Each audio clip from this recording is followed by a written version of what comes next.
Selamat pagi Bu Eki, bagaimana kabarnya hari ini? Baik Bu Tin, kabar saya hari ini baik.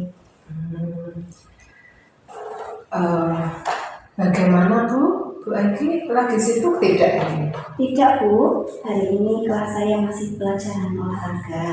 Gitu. Saya minta waktunya sebentar ya Bu ya. Saya ingin melakukan kegiatan supervisi akademik. Kegiatan ini bertujuan untuk membantu Ibu dalam mengembangkan kompetensi guru dalam kegiatan belajar mengajar. Apa yang diharapkan setelah kegiatan coaching kita hari ini? Yang saya harapkan, saya mendapatkan pengalaman dan dapat menyelesaikan masalah pembelajaran di kelas saya dengan baik. Oke Bu, kita nanti akan sharing bersama terkait proses pembelajaran besok. Ya. Kalau boleh saya tahu, Ibu besok akan membahas materi tentang apa? Saya besok akan melaksanakan pembelajaran pendidikan Pancasila, yaitu tentang tema norma dalam kehidupanku. Tujuan pembelajaran ini adalah agar siswa dapat menerapkan masalah norma di kehidupan sehari-harinya. Oke, berarti nanti akan menyelesaikan masalah tentang norma sosial dalam kehidupanku. Nah, di sini Ibu telah mempersiapkan kegiatan pembelajaran yang akan dilakukan. Kira-kira apa saja persiapan yang telah Ibu lakukan?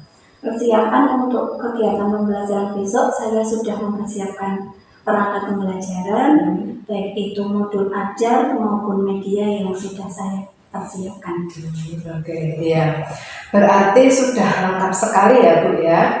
Terus strategi yang akan digunakan dalam pembelajaran, Ibu dapat menceritakan secara singkat proses pembelajaran itu berlangsung. Iya, saya akan menggunakan pembelajaran berdiferensiasi. Siswa saya bagi menjadi 3 kelompok dan LKPD bervariasi sesuai dengan kelompok masing-masing. Nah, Ibu tadi sudah menceritakan strategi pembelajarannya. Kira-kira apa yang ingin dikembangkan dari pembelajaran ini? Area yang akan saya kembangkan yaitu pedagogik, sosial, dan emosional dalam pembelajaran. Oke. Yang saya tangkap di sini, Ibu ingin mengembangkan area pedagogi, sosial, dan emosional. Terus strategi apa yang Ibu akan terapkan? Saya akan melaksanakan pembelajaran yang jauh lebih baik dan jauh lebih lengkap. Saya akan menggunakan media pembelajaran yang lebih interaktif dan melakukan ice breaking di tengah-tengah pembelajaran. Semangat ya Bu ya, semoga berhasil. Saya tunggu kabar baiknya ya Bu. Baik Bu, terima kasih. Sama-sama.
datang. Yang satu sakit tadi ibunya sudah puji.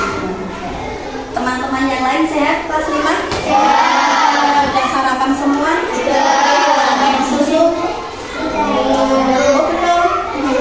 Sudah minum susu? Sudah sarapan? Lauknya apa? Omi? Selain ini? Chicken ya. Makanan bergizi ditambah susu menjadi 4 sehat 5 sempurna. Ada satu lagi yaitu makan buah. Buah apa yang kalian sukai? Durian. Yang biasa mudah didapatkan dulu nih. Ya, pintar sekali. Ya kelas 5, hari ini kita kembali bertemu lagi dengan pelajaran pendidikan Pancasila. Di minggu lalu kita sudah mempelajari tentang Pancasila, yaitu tentang Piagam Jakarta, tentang Undang-Undang Dasar 1945. Dan hari ini kita memasuki bab kedua, yaitu kehidupan norma dalam kehidupan masyarakat. Apa kelas 5 sudah pernah mendengar apa itu norma? Apa itu norma? Norma adalah aturan. Ya. Apa itu norma? Mari kita bersama-sama belajar. Nah, sebelum kita mempelajari tentang norma, mari kita pahami dulu apa tujuan pembelajaran kita hari ini. Yang pertama, peserta didik dapat mengenal dan memahami jenis-jenis norma. Jenis-jenis norma berarti ada banyak. Nanti kita pelajari satu per satu. Apa itu norma, apa penjelasannya beserta contoh-contohnya. Yang kedua, peserta didik dapat memahami fungsi norma. Fungsinya untuk apa? Guru contohkan, kamu makan fungsinya untuk apa? Fungsinya untuk apa kok? Kamu makan untuk apa?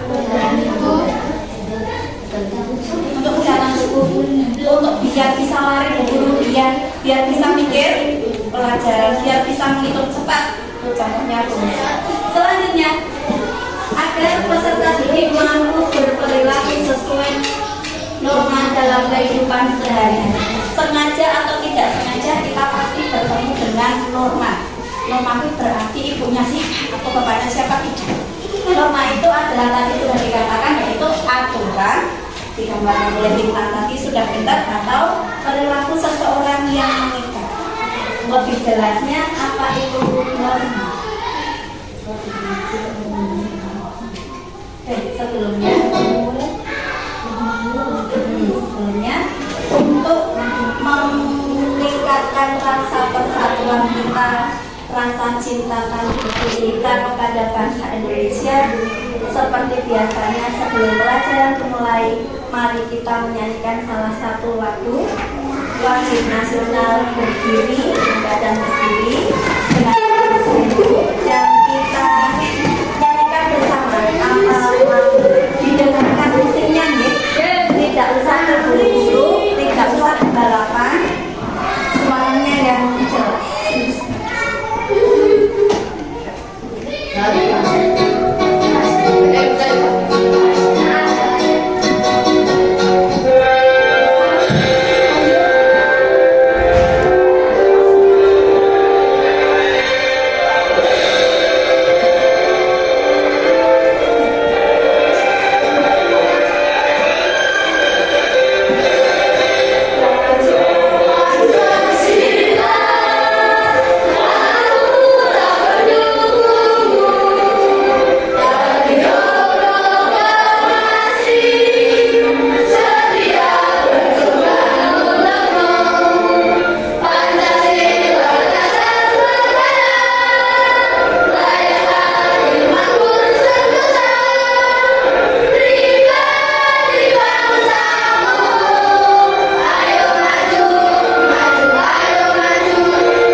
berlaku dalam kehidupan masyarakat. Norma akan mempengaruhi tindakan dan kehidupan sosial masyarakat baik secara individu maupun secara kelompok luas. Jadi bukan hanya berpengaruh dengan kehidupan kamu pribadi saja, tetapi jika kamu melaksanakan norma dengan baik akan berimbas dalam kehidupan bermasyarakat. Kehidupan bermasyarakat tidak harus dengan orang tua, dengan teman di sekolah, dengan teman bermain, dengan teman di TPQ, dengan teman baru yang dikenal, itu pun juga sudah termasuk kehidupan sosial. Jika tidak ada norma, nanti kalau norma tidak ada, kehidupan masyarakat tidak ada aturannya. Norma tidak dibutuhkan lagi dalam masyarakat. Selanjutnya,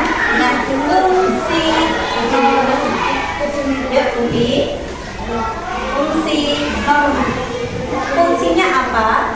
Memberi batasan berupa perintah atau larangan bagi individu maupun masyarakat dalam berperilaku. Adalah norma. Itu apa? Yang kedua norma. Yang ketiga ada norma. Yang keempat. Yang terakhir. Kita lihat satu persatu. Ya. Norma kesusilaan yang pertama. Norma kesusilaan adalah peraturan hidup yang berasal dari hati nurani manusia. Ingat, dari hati nurani manusia, bersifat umum atau universal, yang artinya dapat diterima oleh seluruh umat manusia. Contohnya bersikap jujur dan menghormati orang lain. Contohnya tidak bersikap jujur, apalagi dengan bersikap menghormati orang tua. Dengan orang tua saja sudah berbohong, tidak bisa menghormati orang lain juga. Itu sudah dipastikan seperti itu. Selanjutnya adalah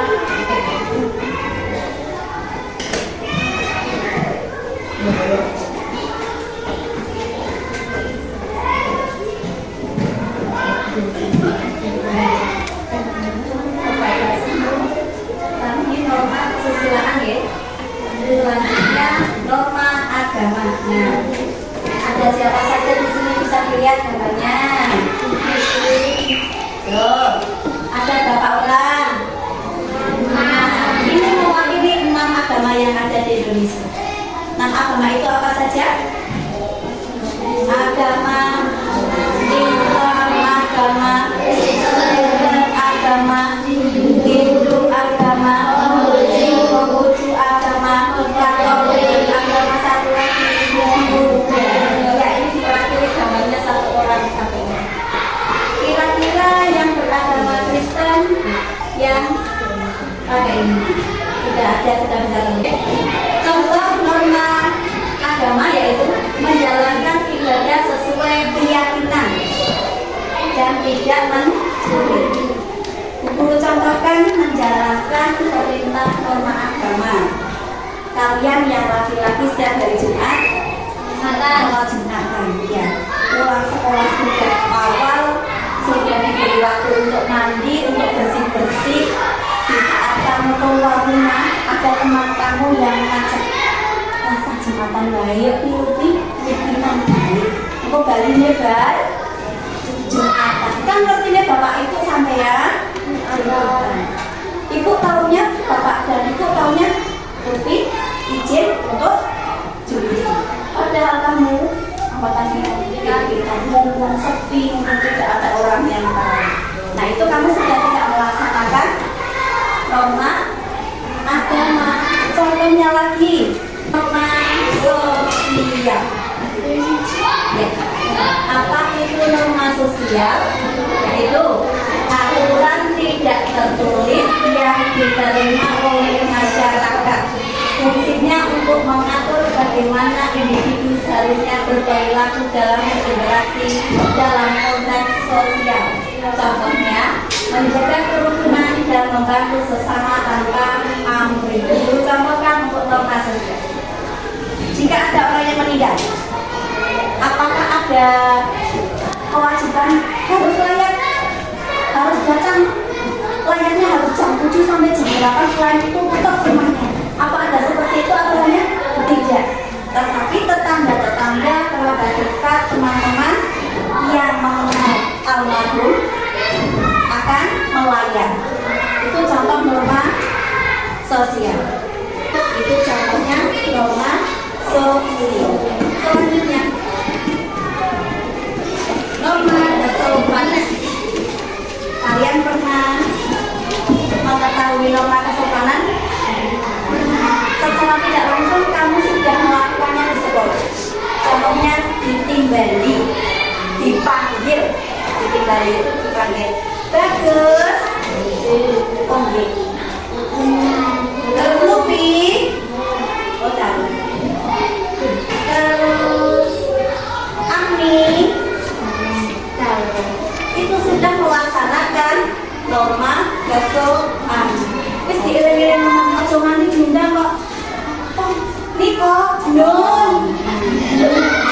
Terus ini apa ya Bu? Nah, itu sudah tidak boleh. Terus Iqbal, apa kan udah nunggu semuanya malah detak? Benar, tidak boleh. Sudah tidak melaksanakan norma kesopanan. Itu salah satunya. Dalam dipanggil, terus menjawab dengan baik. Contohnya lagi di kelas 5 yang sering. Itu contoh norma kesopanan. Lanjut. Nah, norma lagi. Ya. Apa itu norma hukum? Bersama-sama dibaca.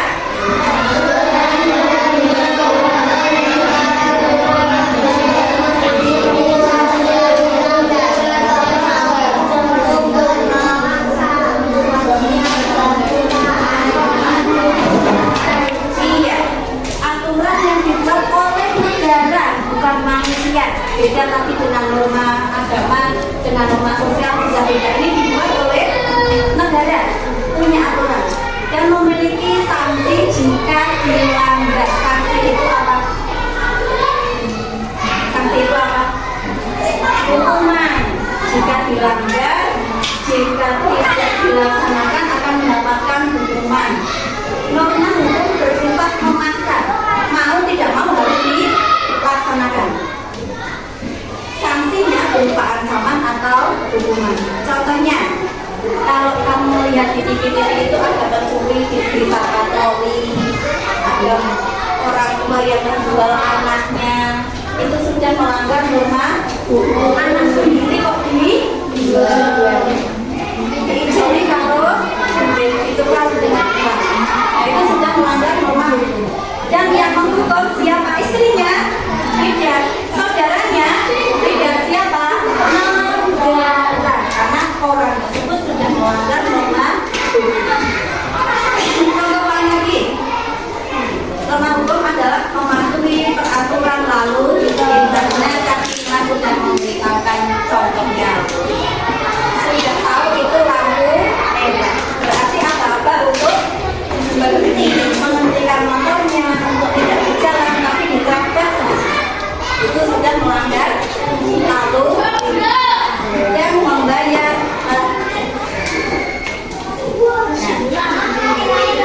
Kesimpulan, norma merupakan bagian penting dalam menciptakan kehidupan masyarakat yang harmonis dan terlalu. Ada keharmonisan itu terciptalah sebuah norma. Penerapan dan penegakan norma yang efektif dapat membantu menghindari konflik dan membangun masyarakat yang lebih baik. Nah, ini buku punya contoh-contoh norma, silakan diperhatikan untuk nanti kalian mengerjakan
bilangin jika apa yang kamu katakan ketika bertabrakan dengan temannya berbatasan? Oh sorry ya, tahu lah, sorry. Apa yang dilakukan? Minta maaf karena sudah bertabrakan. Kurang maaf, sorry ya, tinggal ya, boleh. Ya lanjut. Contoh normal. Silakan.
Definisinya sudah tahu pengertiannya dan guru juga tidak mencontohkan bahkan ada yang lucu-lucu tadi.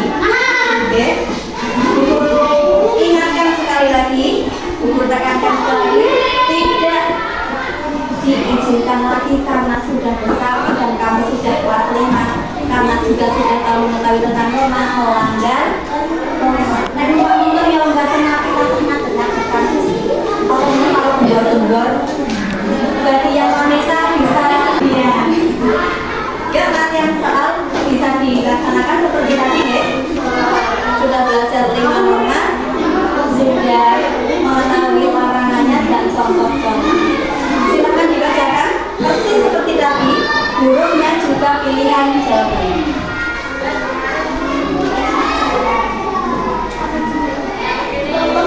Ya, silakan. 1 menit untuk masing-masing sama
tentang peraturan di sekolah dan Asia. Silakan istirahat dan berhati-hati. Selamat siang. Selamat siang Bu Evi. Selamat siang Bu Evi. Pada siang ini saya akan melaksanakan kegiatan pasca observasi. Saya didampingi oleh Ibu pengajar praktek Ibu Rias Ernawati. dan juga Ibu Eki selaku guru kelas 5. Bagaimana kabarnya Bu siang ini? Baik, Bu. Alhamdulillah. Baik, saya akan memulai kegiatan pasca observasi ini ya Bu ya. Untuk kegiatan pasca observasi ini tujuannya untuk mengevaluasi pembelajaran yang sudah Ibu laksanakan. Beberapa pertanyaan akan saya sampaikan kepada Ibu Eki terkait pembelajaran yang sudah Ibu laksanakan. Pertanyaan yang pertama Ibu Eki, bagaimana perasaan Ibu setelah melaksanakan kegiatan pembelajaran supervisi akademik kemarin? Perasaan saya selama kegiatan observasi pembelajaran kemarin, saya merasa sedikit agak grogi karena mungkin belum terbiasa jika di dalam kelas ada orang lain yang menunggu. Namun saya merasa senang karena nantinya akan mendapat saran dan masukan yang akan membuat pembelajaran di kelas saya akan menjadi lebih baik lagi. Berarti sekarang sudah lebih lega ya Bu ya? Ya.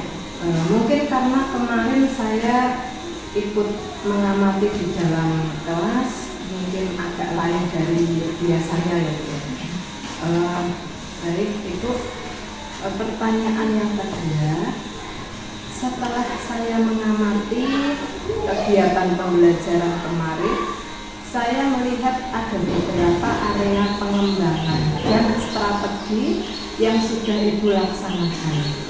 Kira-kira bisa Ibu jelaskan apa saja area pengembangan dan strategi yang sudah Ibu laksanakan? Baik Bu, area pengembangan yang saya laksanakan kemarin yaitu pedagogi, sosial, dan emosional, yaitu dengan mengembangkan intelektualitas dari siswa dari cara menjelaskan materi dengan jelas, lalu keaktifan siswa, dan yang terakhir penerapan pembelajaran berdiferensiasi KSE. Untuk strategi yang sudah saya lakukan adalah menggunakan pembelajaran berdiferensiasi. LKPD bervariasi sesuai dengan kelompok masing-masing, menggunakan media pembelajaran yang lebih interaktif, dan melakukan ice breaking di tengah pembelajaran. Jadi ada area yang dikembangkan adalah pedagogi, sosial, dan emosional dalam pembelajaran, serta strategi yang Ibu gunakan yaitu dengan LKPD yang bervariasi sesuai dengan kelompok masing-masing ya Bu ya. Terus menggunakan media yang interaktif dan melakukan ice breaking di tengah pembelajaran. Memang ketika saya mengamati Ibu sudah memberikan beberapa tahapan pembelajaran sesuai dengan kebutuhan siswa. Yang ketiga Ibu, pertanyaan yang ketiga, kira-kira dari pengalaman kemarin sejauh mana keberhasilan yang Ibu rasakan? Pembelajaran kemarin saya rasakan kegiatan berjalan dengan lancar. Namun ada beberapa hal yang mungkin kedepannya saya akan perbaiki. Baiklah Ibu, pertanyaan berikutnya, menurut Bu Eki, dari pembelajaran kemarin, adakah kendala-kendala yang Ibu hadapi? Kendala yang saya hadapi selama pembelajaran kemarin yaitu adalah tentang waktu. Jadi pada kegiatan inti pembelajaran, terutama pada diskusi kelompok, itu cukup rentang waktu, sehingga pembelajaran yang berlangsung untuk alokasi waktu agak molor sedikit. Kemudian pada waktu menyampaikan berbagai media pembelajaran yang akan saya gunakan juga membutuhkan waktu yang agak lama untuk persiapan. Mungkin kedepannya nanti hal itu yang akan saya perbaiki. Baik, jadi ada kendala yang nanti yang tadi menurut Ibu Eki itu adalah manajemen waktu ya Bu ya. Baik, tadi dijelaskan ada 2 kegiatan yang menyita cukup waktu, yaitu pengkondisian kerja kelompok dan saat menyiapkan berbagai media pembelajaran. Baiklah Ibu, jadi beberapa kendala yang Ibu hadapi tadi, kira-kira ada rencana tindak lanjut yang seperti apa yang akan Ibu lakukan? Rencana tindak lanjut yang akan saya lakukan yaitu tentang manajemen waktu, terutama pada waktu mempersiapkan alat atau media dan pengkondisian kelas pada waktu belajar kelompok. Ya. Jadi Ibu Eki akan mempertimbangkan untuk waktu, alokasi waktu ya dalam 1 kali pertemuan. Dari rencana tindak lanjut yang sudah dijelaskan tadi, kira-kira kapan Bu mulai akan dilaksanakan? Rencana saya yaitu rencana tindak lanjut akan laksanakan secepatnya, sehingga pembelajaran di kelas saya akan lebih baik dan berlangsung efektif dan efisien. Berarti secepatnya besok sudah bisa ya Bu ya? Dimulai besok ya, karena besok sudah mulai pembelajaran. Iya Bu, saya akan menjalankan besok. Iya. Terima kasih Bu Eki atas kerjasamanya. Semoga perbaikan-perbaikan yang Ibu sudah rencanakan nantinya bisa sesuai dengan target yang akan dicapai dan terlaksana dengan lancar. Baiklah, demikian kegiatan pasca observasi pada siang hari ini. Terima kasih Bu Eki. Wassalamualaikum warahmatullahi wabarakatuh. Terima kasih kembali.